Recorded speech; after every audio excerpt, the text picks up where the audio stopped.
this is Devo Devo's Movie Reviews here, and this week's review will be Hellboy, starring, of course, Ron Perlman as the titular Hellboy, directed by Guillermo del Toro, also starring Doug Jones, Jeffrey Tambor, John Hurt, Rupert Evans,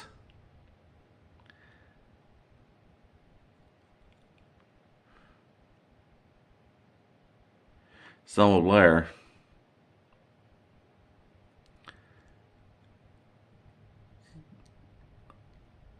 a lot more. I can't remember their names right now, but I gotta say, definitely one of the most underrated movies of 2004, especially for comic book fans and horror junkies alike.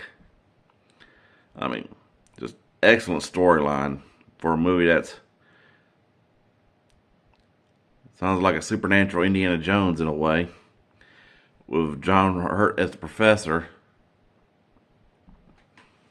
And of course you got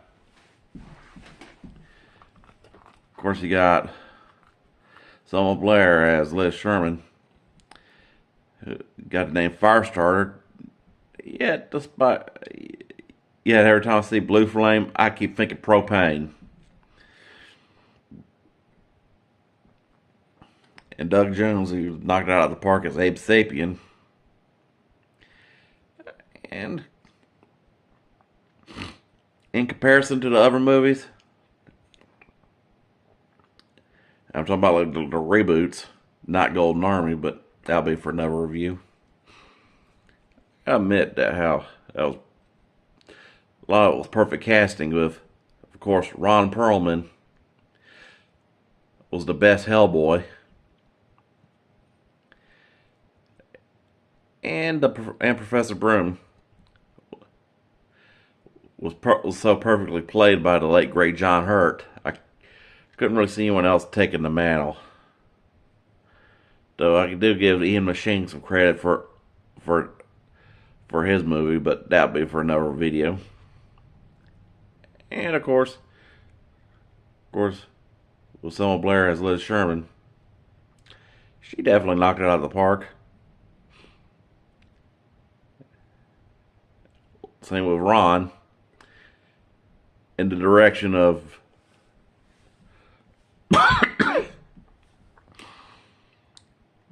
Guillermo del Toro.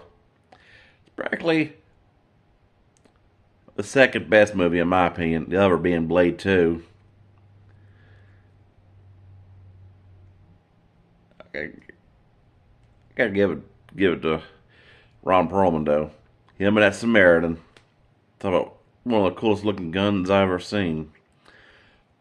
I mean, same thing, looked like a Webley and Scott, but with bigger calibers. And we'll talk about that origin story and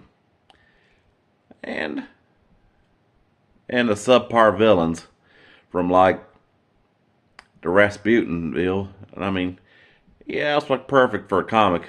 I'm only there like one or two issues, but enough of it to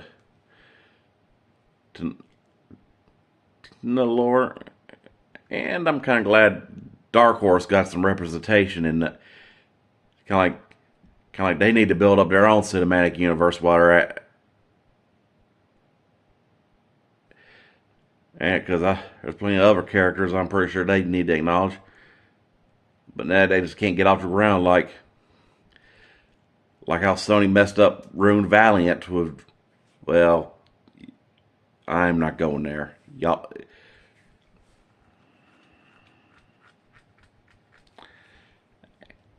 Oof.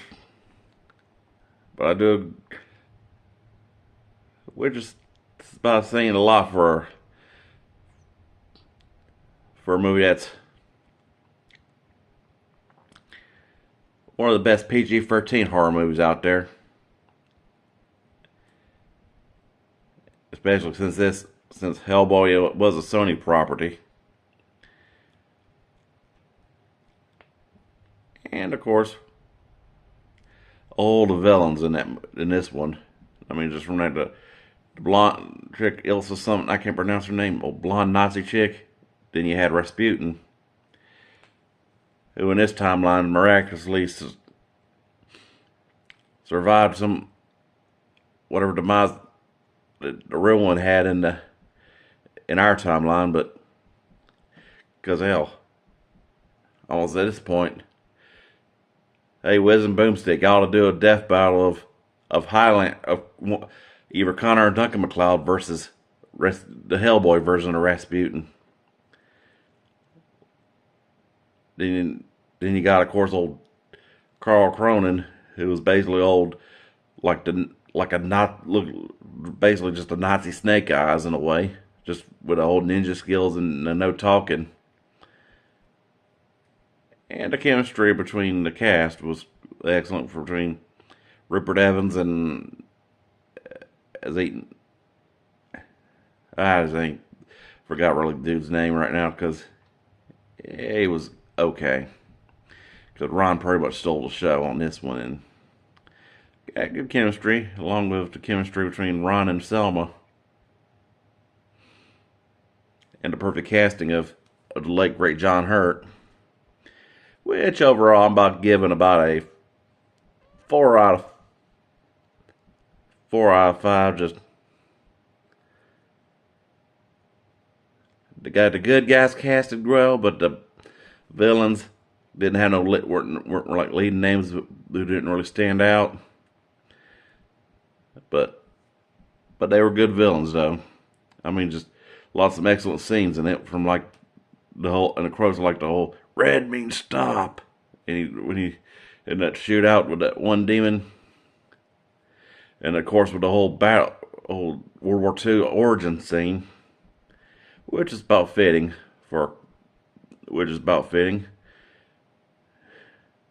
Just glad they didn't decide to make the whole movie an origin story though, because I gotta say, when it came to origin stories, Batman, Superman, and Spider-Man kind of done overdid it so much we don't want to see anyone else see superhero movies that's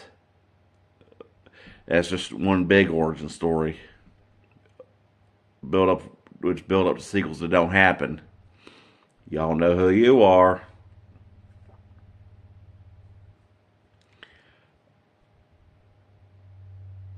Overall, definite 4 out of 5 masterpiece. Great cast, great action.